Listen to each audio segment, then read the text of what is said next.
할렐루야, 할렐루야. 네, 오늘도 예배 자리에 오신 여러분을 주의 이름으로 환영하고 축복합니다. 오늘부터 고린도전서를 또 4주간 함께 보게 될 텐데요. 고린도전서는 고린도 교회에 보내는 편지답게 교회론이라고 하는 중요한 주제를 다룹니다. 그리스도인은 어떤 존재이고 어떻게 주님을 따르고 섬길 것인지를 다루는 성경인데요. 좀 주제가 어렵고 무거운 부분도 있고 우리의 치부를 드러내는 말씀이기도 합니다. 그래서 오늘 말씀은 좀 진지하고 어려운 이야기보다는 동화책 이야기로 오늘 말씀을 좀 시작해 보려고 해요. 제가 아직 우리 아이가 어린 아이가 있어서 종종 동화책을 사고 또 동화책을 읽어주는데요.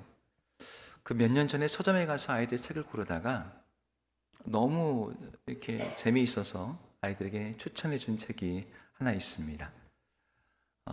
책 제목은 진정한 7살이라는 책이에요. 우리 화면에 표지가 나올 텐데요. 이런 책입니다. 한번 표지 한번 보여주시겠습니까? 네. 1부 때 나왔는데 그 사이 사라졌나요? 네. 이 동화책은 진정한 7살이라면 이런 것들을 할 수 있어요 라는 방식으로 이야기가 진행이 돼요. 주인공 아이가 난 공룡 이름을 10개쯤은 얘기할 수 있어요. 진정한 7살이라면 그 정도는 해야죠. 동생의 장난감을 양보할 수 있어요. 김치를 먹을 때 물에 씻어 먹지 않아요.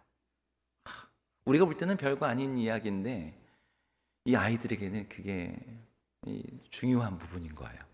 김치를 씻어 먹느냐 그냥 먹느냐, 이게 아이고 아직 애기네 라는 소리를 듣는지 아니면 주 이게 다 컸네, 형아네 이런 말을 듣게 되는지를 결정하는 나름의 중요한 기준이 됩니다.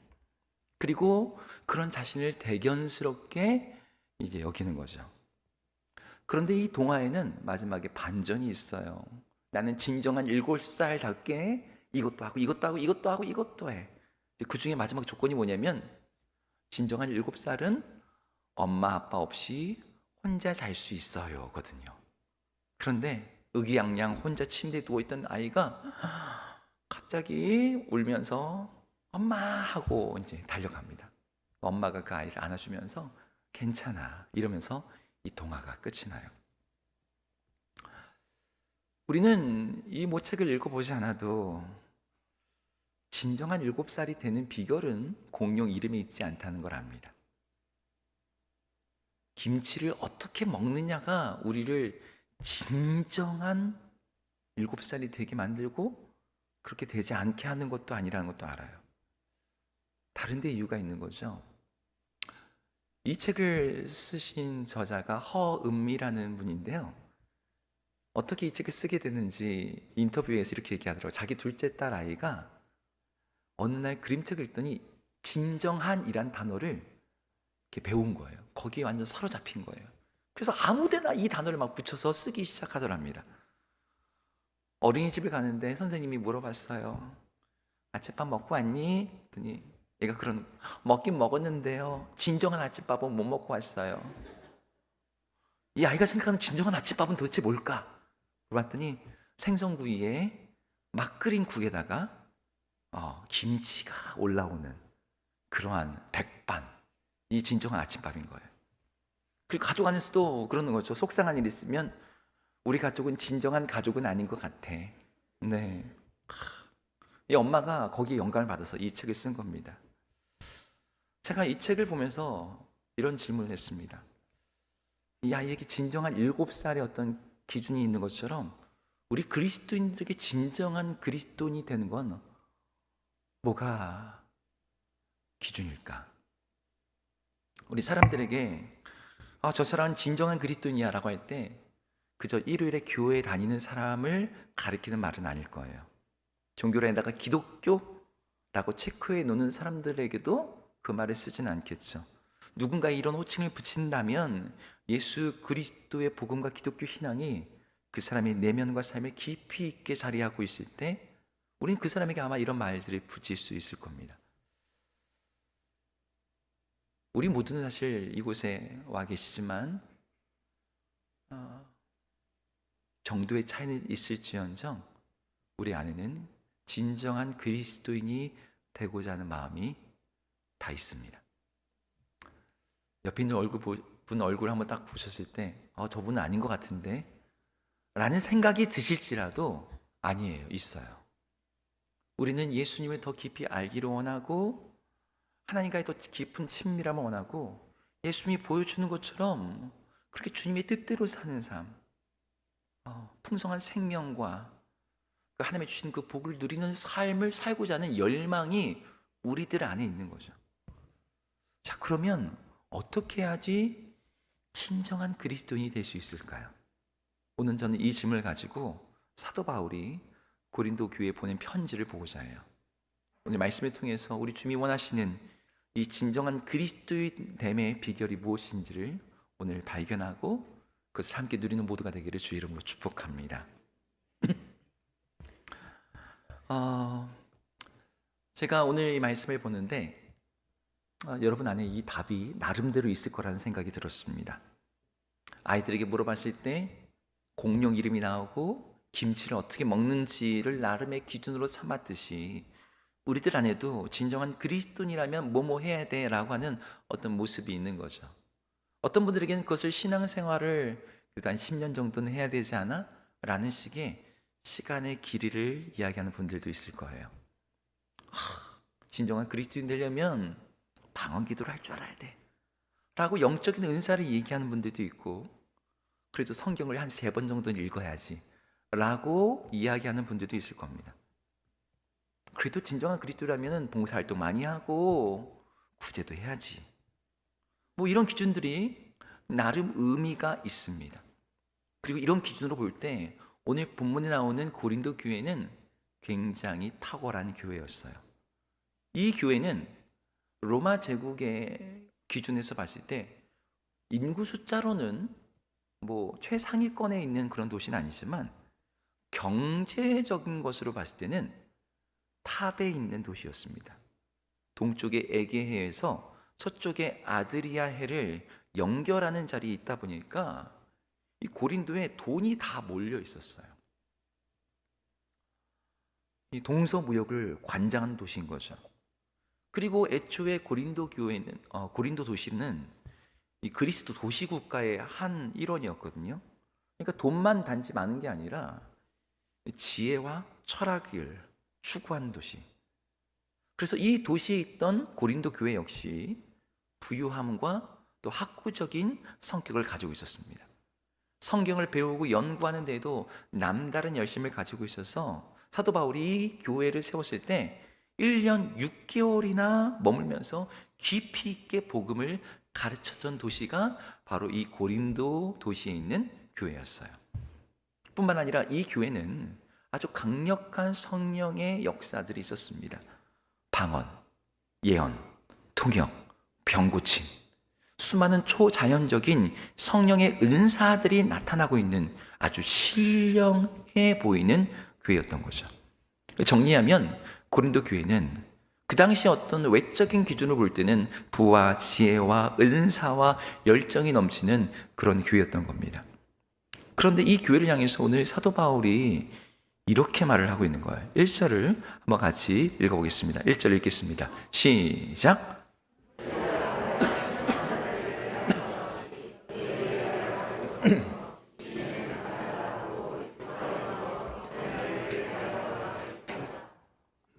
여기에서 바울은 고린도 교회를 향해 형제들 이렇게 부릅니다. 그러니까 하나님의 자녀라는 거예요. 또 그리스도 안에 있다라는 언급도 합니다. 근데 그 뒤에 뭐라고 붙어 있어요? 그리스도 안에서 어린 아이들을 대함과 같다라고 말합니다. 그러니까 이 고린도 교회가 아직 초보이고 연약하고 덜 자랐다라고 말을 하고 있는 거예요. 여러분, 바울의 이 말은 고린도 교회 성도들에게는 굉장히 나름 충격이 되는 말이었을 거예요. 그냥 어린아이라는 표현이 부정적이어서가 아니라 고린도 교회 성도들이 스스로 생각하고 있는 자기의 모습은 성숙함, 우리가 잘하고 있다라는 어떤 그런 모습이었거든요. 뭐 바울처럼 위대한 사도까지는 아니어도 나름 훌륭한 그리스도인, 성숙한 그리스도인이라고 생각하고 있었습니다. 오늘 동화책의 제목을 빌린다면 우리는 진정한 그리스도인이라고 자부하고 있었던 거죠. 그런데 바울이 그런 생각이 돼서 아니 착각이야. 너희는 어린아이야 라고 말하는 거예요. 제가 이전 다니던 교회에 그 유년부 교사였던 초등부 교사였던 어떤 집사님이 있었어요. 이 집사님이 이 교회에서 오랫동안 신앙생활하고 이 교회 안에서 결혼을 했습니다. 그리고 유년부를 섬기고 항상 3부 예배를 드리다가 그날 오후에 약속이 있어서 1부 예배를 드린 거예요. 아침 일찍. 그런데 안내하시는 분이 얼굴을 처음 뵀는데 오늘 처음 오셨나 봐요. 자기에게 그러더라는 거예요. 10년을 넘게 다녔는데 새 신자냐고 물으니까 당황스러웠던 거죠. 고린도 교회도 아마 비슷한 마음이었을 것 같아요. 그들은 신앙적 자부심과 어떤 자존심이 있었는데 어린아이라고 말을 하는 거죠. 그것도 누가? 사도 바울이요. 권위 있는 자가요. 여기서 어린아이라는 표현부터 좀 우리가 의미를 정의할 필요가 있을 것 같아요. 여기서 어린아이라고 말하는 게 좋은 의미가 아니라는 건 아실 겁니다. 뭐 순수하다거나 때가 덜 묻었다 이런 뜻이 아니에요. 단순히 미성숙하다는 의미도 아니었습니다. 이 말의 의미가 오늘 본문 1절과 3절에서 반복되고 있는데요. 오늘 3절을 한번 읽어볼게요. 이게 어떤 의미인지 읽겠습니다. 시작!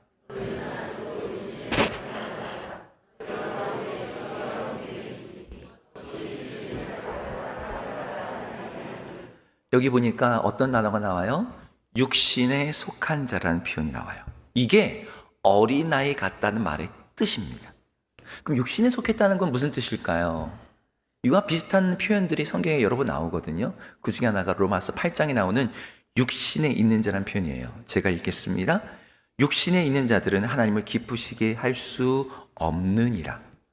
여기 육신에 있는 자들은 하나님을 모르는 사람, 예수를 믿지 않는 사람들을 가리키는 단어입니다.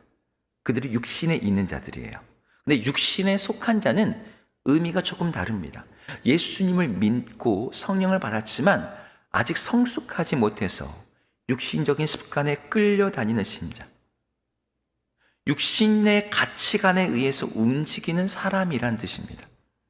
그러니까 이들은 구원을 받지 못했다라거나 그들이 신앙이 없다라고 얘기하고 있는 게 아니에요. 신앙이 있고 하나님의 자녀이지만 문제는 그들의 영적인 신분이 아니라 성숙도에 있다는 거죠. 그리스도 안에 있지만 세상의 가치관의 지배를 받고 있는 과거의 모습.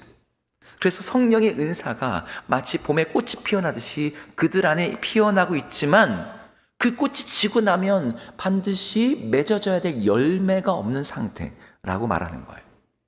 이 육신에 속한 자가 무엇인지를 조금 더 선명하게 보여주기 위해서 바울은 아까 읽었던 1절에서 조금 다른 단어를 대조적으로 사용하고 있습니다. 1절도 한번 같이 읽겠습니다. 1절 읽습니다. 시작!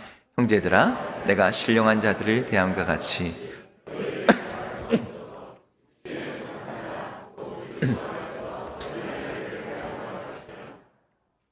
여기 보니까 신령한 자들이라는 단어가 나와요. 그러니까 이 신령한 자들을 앞에 고린도전서 2장의 표현을 빌린다면 그들은 어떤 자들이냐면 예수 그리스도의 마음을 가진 자들입니다. 예수 그리스도의 마음을 가진 자라는 것은 어떤 뜻일까요?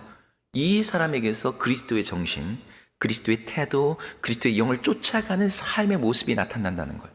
그러면 신령한 자들이 그런 자라면 육신에 속한 자는 정반대겠죠. 세상의 정신, 그리스도의 태도가 아니라 세상의 태도, 세상의 지혜와 영을 따라 사는 자들이 육신에 속한 자라는 거예요. 고린도 교회가 그랬다는 거예요. 그렇다면 고린도 교회는 왜 이런 평가를 받고 있었던 걸까요? 고린도 교회는 왜 세상의 정신과 태도에 여전히 사로잡혀서 성장하지 못하고 있었던 걸까요? 우리가 여러 가지로 추론을 할 수 있습니다. 고린도 교회에 어떤 문제가 있지 않았을까? 그 중에 하나는 시간의 문제일 거라고 추측하는 분들이 있어요. 고린도 교회가 사실 이 편지를 받을 때 설립된 지가 몇 년 안 되었었거든요. 고린도 교회가 설립된 게 주후 AD 50년경입니다. 그리고 고린도 전서가 쓰여지던 때가 주후 54년이에요. 그러니까 한 4년, 5년 정도의 시간차가 있어요. 이런 관점에서 볼 때 고린도 교회가 이제 설립된 지 겨우 4년, 5년 지났는데 벌써 성숙을 말하기에는 너무 이른 게 아니야? 사도 바울이 마음이 너무 조급하고 성급한 게 아닌가? 이렇게 의문을 제기할 수 있는 거죠. 하지만 바울이 개척했던 다른 교회들을 보면 그렇지 않음을 알 수 있어요. 고린도 교회랑 거의 비슷한 조건에서 세워진 또 다른 교회 중에 데살로니가 교회가 있습니다. 데살로니가 교회는 이 사도 바울이 2차 전도 여행을 할 때 데살로니가 교회도 세웠고 고린도 교회도 세워요. 이 두 교회 사이에 시간차가 많지 않습니다. 그리고 거리상으로도 그렇게 멀지 않아요. 그런데 데살로니가 교회는 어떤 교회였냐면 그 교회에 바울이 머물렀던 시간이 3주였습니다. 그리고 핍박과 받기 때문에 그 교회를 떠나야 됐어요. 그런데 이 교회가 세워진 지 겨우 1년도 되지 않았을 때 바울이 이 교회에 대한 소문을 듣고 보낸 편지, 데살로니가 전서에서 바울이 이 교회를 이렇게 말합니다. 우리 함께 같이 읽어보겠습니다. 읽겠습니다. 시작.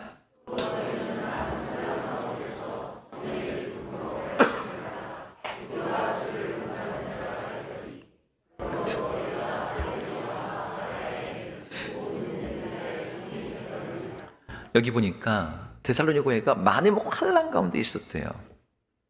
그럼에도 불구하고 너희는 우리와 주를 본받는 자가 되었다? 그러면서 이렇게 말합니다. 마게도냐와 아가야에 있는 모든 믿는 자의 본이 되었다. 마게도냐, 아가야가 그리스 지역이거든요. 그리스 전 지역이 모델이 되는 교회가 되었다. 3주 머물고 겨우 1년밖에 안 된 교회가. 그런데 고린도 교회는 거의 동일한 시기에 세워졌고 이 교회는요, 바울이 엄청난 에너지를 들였어요. 1년 6개월이나 머물면서 제자 훈련을 했던 교회입니다. 체류했던 기간을 시간적으로 단순 비교해도 데살로니가 교회의 30배에 달해요. 그리고 그렇게 세워진 지가 4년, 5년이 지났어요. 여러분, 지적인 수준도 높고 경제적인 수준도 훨씬 더 높은 교회가 고린도 교회입니다. 그런데 들려오는 소식은 계속 바울에게 근심이 되는 소식인 거예요. 이 교회에 문제가 많다는 얘기가 계속 들려오는 거죠. 3주 머문 데살로니가 교회가 1년 만에 지역 전체의 모델이 되는 교회가 되었다? 바울이 1년 6개월 머물면서 가르쳤고 4년, 5년이 지났는데 여전히 육신에 속한 미성숙함이 있다? 여기서 관건은 요점은 이겁니다. 시간이 문제가 아니었다는 거예요.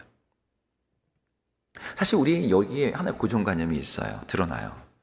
우리가 시간 속에 살고 있는 존재다 보니까 삶의 많은 것들의 문제이자 해결 방법이 시간이라고 생각해요. 슬프고 가슴 아픈 사건이 일어나면 그래, 시간 지나면 괜찮아질 거야 라고 말합니다. 반대로 성장과 성숙에 대해서도 마찬가지인 거죠. 시간 지나면 저절로 크게 될 거야. 자연스럽게 성장하게 될 거야. 근데 아이를 어른이 되게 만드는 건 시간이 아니거든요. 여러분, 많은 자폐를 앓고 있는 아이들, 정신적인 지체가 있는 아이들의 부모들의 아픔이 뭐예요? 시간이 아이를 성장하게 만들지 못한다는 거예요. 몸은 커가는데 아이의 마음이 그대로 머물러 있어. 우리들에게도 마찬가지입니다. 우리가 진정한 그리스도인으로 성장하게 만드는 것, 진정한 그리스도인 되게 만드는 것은 교회에 오래 다녔냐고 하는 시간에 의해 좌우되지 않는다는 거예요. 그럼 무엇에 의해 결정될까요? 오늘 고린도 교회는 그들에게 성장의 좌우가 되는 것은 이것이다라고 생각하는 어떤 것이 있었습니다. 그게 오늘 4절에 드러나는데요. 같이 한번 읽어보겠습니다. 4절 읽을까요? 시작!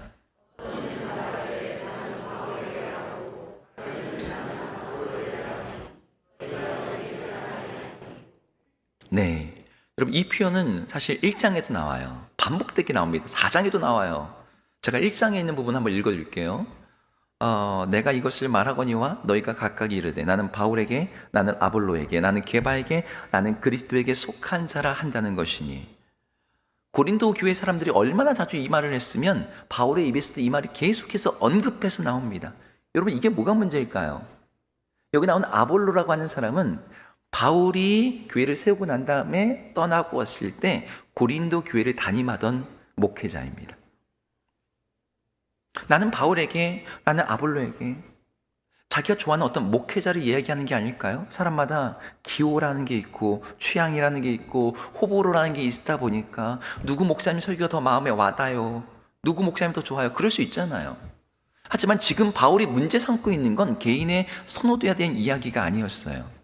나는 바울에게, 나는 아볼로에게 말하고 있는 이것은 고린도 교회가 세상의 가치관에 사로잡혀 있다는 것을 바울이 지적하고 있는 내용이었습니다. 우리가 이 부분을 조금 더 깊이 있게 이해하려면 로마 사회를 움직이고 있는 사회 구조적 시스템, 눈으로는 안 보이지만 그냥 그들이 공기처럼 당연하고 자연스럽다라고 느끼고 있는 한 시스템을 이해할 필요가 있습니다. 그건 바로 후견인 제도라는 거예요. 후견인 제도. 고대 로마 제국은 오늘날처럼 복지제도나 공정한 사회 시스템이 발달되어 있지 않아요. 여러분, 그런 사회 속에서 어떤 사람이 자신의 개인의 능력을 드러내고 발휘하기 위해서는, 또 국가 입장에서 좋은 인재를 등용하고 선발하기 위해서는 나름의 방법이 필요한데 그게 바로 후견인 제도라는 것이었습니다. 후견이라는 것은 기본적으로 사회적으로 영향력과 재산을 가진, 지위를 가진 사람들이에요. 이 사람들은 어떤 사람들에 대해 돈을 빌려주고 일자리를 제공하고 법정에서 권위 있는 변호를 해주고 정치적 도움을 주고 사회적 네트워크를 제공합니다. 사실 어느 사회든 이게 없는 사회는 없죠. 근데 고대 로마는 이게 아주 강한 사회예요. 그래서 후견인에게 도움을 받는 이 피후견인은 후견인에게 충성을 바치고 공개적으로 그를 지지하고 그와 함께 운명을 함께합니다. 그래서 후견인은 피후견인에게 은혜를 베풀고요, 피후견인은 후견인에게 충성을 바치는 이 상호 교환의 구조 안에서 사회가 작동되었어요.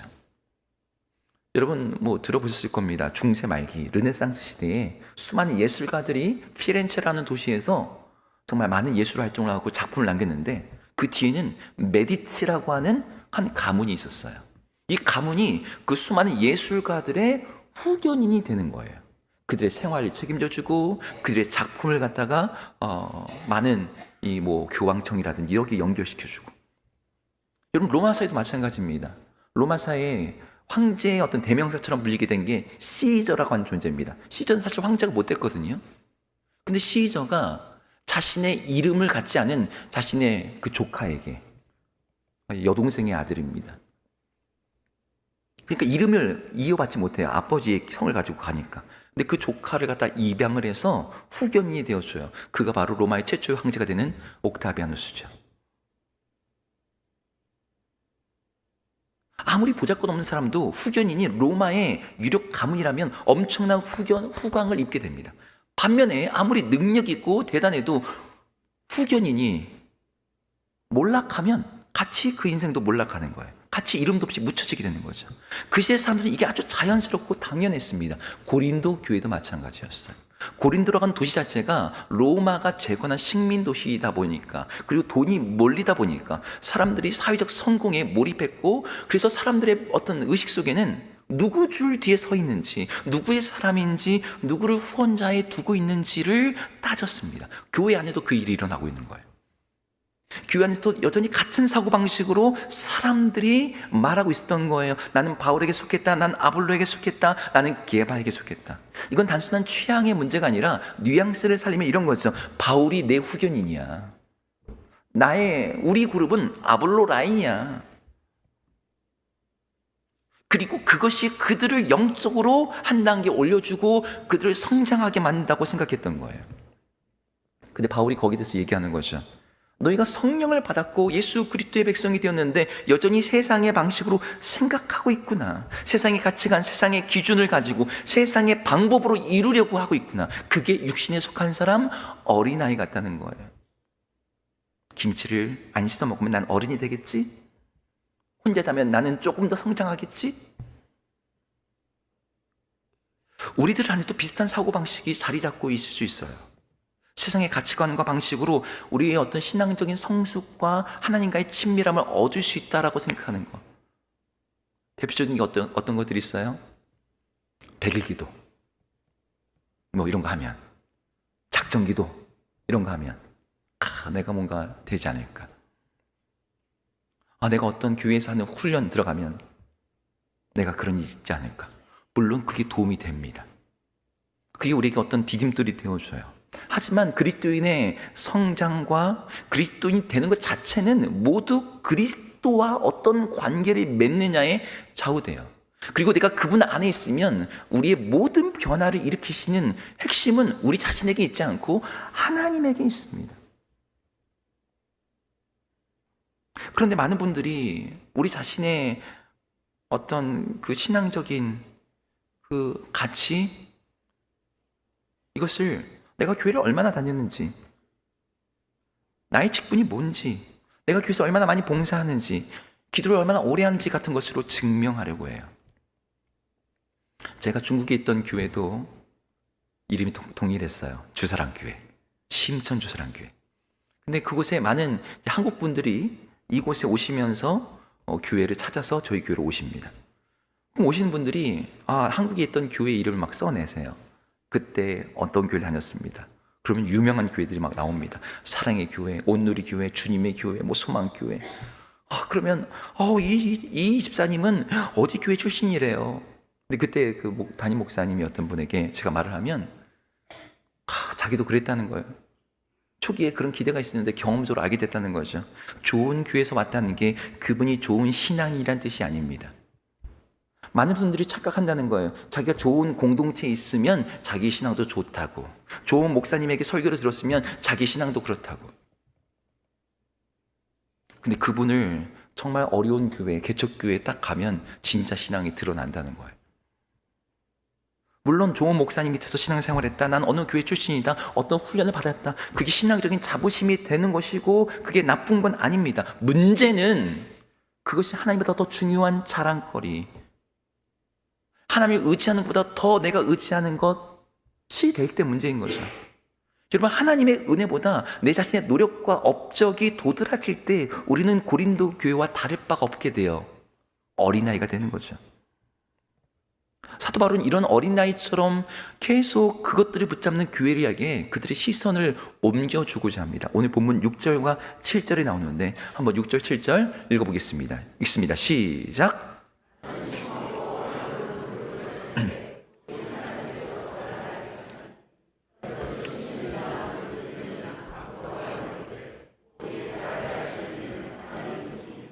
지금 여기에서 사도 바울은 아주 평범한 비유를 하나 언급합니다. 나는 심었다, 아볼로는 물을 주었다. 근데 자라게 하는 분은 누구다? 하나님이시다. 여기서 아무것도 아니란 표현을 쓰고 있어요. 씨앗 속에 생명을 움트게 하는 분은 하나님이라는 거예요. 오늘 이 말씀의 마지막 절 8절에 가면은 고린도 교회를 향해서 바울이 너희는 하나님의 밭이라고 표현한 내용이 나옵니다. 너희들은 하나님의 밭이야. 그럼 그 밭에서 뭐가 나게 하는 분은 하나님이라는 거죠. 여러분, 그리스도인은 기본적으로 자신의 정체성과 자신의 가치와 자신의 존재 모든 것을 하나님께 두고 있는 사람들이에요. 그런데 자꾸 하나님이 아닌 다른 어떤 것을 가지고 나의 가치, 나의 성장, 나의 의미, 나의 정체성을 거기에다가 두려고 할 때 우리는 어린아이로 퇴행하는 일이 일어나게 됩니다. 여러분, 생각해보면 어린아이 특징 중에 하나가 눈앞에 보이는 것만 집중한다는 거예요. 장난감이 보이면 장난감이 전부고요. 과자가 보이면 과자가 전부입니다. 눈에 보이는 게 반응해요. 거기에 그냥 마음이 다 뺏기는 거죠. 고린도 교회가 그랬어요. 그들의 시선은 당장 눈앞에 보이는 바울에게, 아볼로에게 가 있었습니다. 누가 더 뛰어난지, 누가 더 말을 잘하는지, 누가 더 영향력이 있는지, 누가 더 많은 세력을 가지고 있는지, 내가 거기 들어가면 나도 그렇게 될 거야 라고 생각하는 거죠. 근데 바울은 아니, 너희들의 시선을 하나님께 둬야 돼. 너희를 잘하게 하는 분은 오직 하나님이기 때문이라고 말을 하는 것입니다.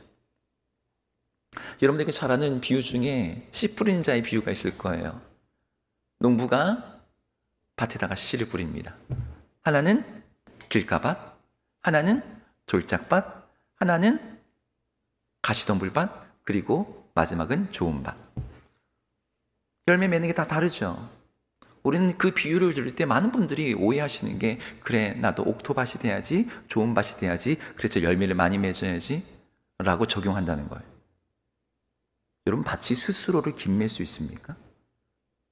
밭이 스스로가 좋아질 수 있습니까? 아니에요. 밭을 좋아지게 만드는 것은 그 밭에다가 씨를 뿌리는 농부입니다. 그 농부가 김을 메어서 돌짝을 없애야 돼요. 가시덤불을 제거해야 돼요. 그래서 그 밭을 좋은 밭으로 만들 때 그 밭에서 좋은 것이 나오는 거죠. 그런데 농부 되시고 우리에게 생명을 주시는 그 하나님이 아니라 스스로의 가능성과 잠재력에다가 주목을 하면서, 아니면 세상적인 다른 어떤 것들을 바라보면서 그걸 가지고 나를 키우고자 하고 거기에 어떤 진정한 가치와 의미가 있는 것처럼 바라보는 거예요. 복음은 우리 시선을 바꿔놓습니다. 세상에서는 힘 있는 사람, 성공한 사람, 지혜로운 사람을 자랑하고 거기에 뭔가 있는 것처럼 얘기하지만, 비법이 있는 것처럼 얘기하지만, 하나님은 십자가에 달리신 예수 그리스도를 우리에게 보라고 하세요. 사람들 보기 십자가는 실패의 상징이자 패배의 상징이자 수치의 상징이에요. 근데 하나님께서 그 십자가를 통해서 세상을 구원하시고 너를 내 자녀 삼으셨다고 말하는 거예요. 왜 하나님이 그렇게 하셨을까요? 아무도 자기 자신을 자랑하지 못하게 하려 하심이라고 말합니다. 사람을 자랑하지 못하고 너의 구원과 성장에 네가 가지고 있던 어떤 자원, 배경, 백그라운드, 이 모든 것을 자랑하지 못하고 오직 하나님의 은혜로, 오직 예수 그리스도의 십자가로. 그래서 바울이 말하는 거예요. 자랑하고자 하는 자는 주 안에서 자랑하다. 그것이 오직 유일하게 너희를 온전히 그리스도인 되게 하고 구원을 받게 하고 하나님의 안에 있는 그 복을 누리게 하는 비결이라고 말하는 것이죠. 여러분, 우리를 구원하는 것이 바울인가요? 아닙니다. 우리에서 십자가에 달린 분도 바울이나 어떤 존재 다른 누군가가 아니에요. 예수 그리스도입니다. 우리 위해서 피를 흘리신 분도 예수님이고 우리를 하나님의 자녀로 삼으신 분도 예수 그리스도 한 분이에요. 진정한 그리스도인들은 사람이 아니라 어떤 외적인 어떤 행동이 아니라 우리를 정말 변화시키고 우리에게 생명을 주시는 그 하나님을 붙들고 그 하나님을 신뢰하고 그 하나님의 방법에 우리 시선을 고정하는 자들이에요. 고린도 교회는 세상의 질문, 네 뒤에 누가 있어? 너의 후견이 누구야? 라는 질문을 교회 안에 가지고 들어와서 거기 어떤 비법이 있는 것이냐 생각했습니다. 그래서 육신에 속한 자가 되었고 어린아이 상태에 머물렀어요. 하지만 하나님의 백성들은 십자가 앞에서 하나님의 질문을 가지고 우리 스스로에게 물어봐야 돼요. 내가 과연 하나님 앞에서 얼마나 신실한지, 내가 그리스도를 얼마나 닮아가고 있는지, 나는 얼마나 그 주님을 의지하고 있는지, 그분을 붙들고 있는지. 내게 정말 중요한 것은 하나님의 은혜라는 것, 그것을 고백하는 것. 제가 오늘 설교를 준비하면서 계속 그 진정한 7살이라는 동화책이 떠올랐어요. 진정한 7살을 꿈꾸는 아이처럼 우리도 진정한 그리스도인 되기를 소망하고 있습니다. 그 책에 나오는 아이들은 내가 김치를 씻어 먹지 않으면, 동생에게 양보할 수 있으면, 혼자 잠을 잘 수 있으면 자기가 진정한 7살이 되는 거라고 생각했지만 사실 그건 본질이 아니었죠. 우리들 안에도 그런 게 있죠. 교회를 오래 다니면, 성경을 많이 알면, 내가 직분을 받으면, 봉사도 많이 하면 내가 진정한 그리스도인이 되지 않을까? 물론 그것들은 다 귀한 일입니다. 하지만 바울은 오늘 다른 기준을 제시하는 거예요. 그것들은 오히려 너를 어린아이로 머물게 하는 것들이야. 네가 진정 성숙하고자 하면 예수 그리스도, 그분을 붙잡고 그분을 바라보고 그분에게 너의 모든 가치와 소망을 둬야 돼. 오늘 말씀을 마무리하면서 제가 여러분에게 그 질문을 하고 싶어요. 여러분들은 무엇을 바라보고 계시나요? 저는 목사로서 나도 모르게 자꾸 숫자를 바라봐요. 우리 교회 성도 몇 명이지? 사람들 반응이 어떻지? 사람들은 나를 어떻게 보고 있지? 그런데 바로 그 순간이 제가 어린아이로 퇴행하는 순간이에요. 여러분들도 마찬가지일 겁니다. 신앙생활을 오래 했다고 하는데 누군가 인정이 없으면 흔들린다. 봉사를 열심히 하는데 알아주는 사람이 없으면 서운하다. 기도를 하고 성경을 읽고 있는데 내 삶이 나아지지 않는 것처럼 느껴질 때 하나님이 없는 거 아니야? 이게 어린아이 신앙의 증상들입니다. 시선이 여전히 사람과 결과에 머물러 있는 거죠. 그런 우리들에게 오늘 바울이 도전합니다. 오직 우리를 자라게 하시는 분은 하나님이시다. 그러니 너희들은 그 주님을 바라봐라. 그 주님의 방법을 의지해라. 그분의 십자가가 우리가 주목해야 될 것이다.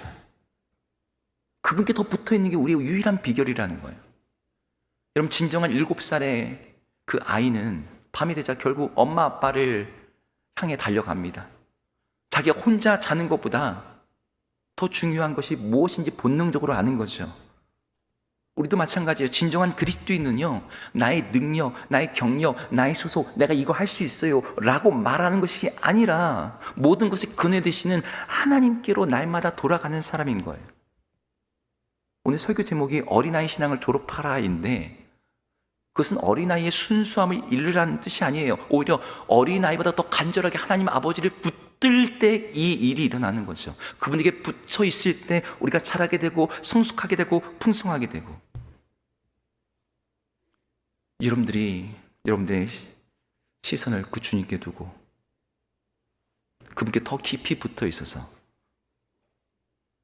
우리 주님에게서 나오는 그 생명의 풍성함을 누리고 그분 안에서 진정한 성장과 성숙을 경험할 수 있기를 주 이름으로 축복합니다.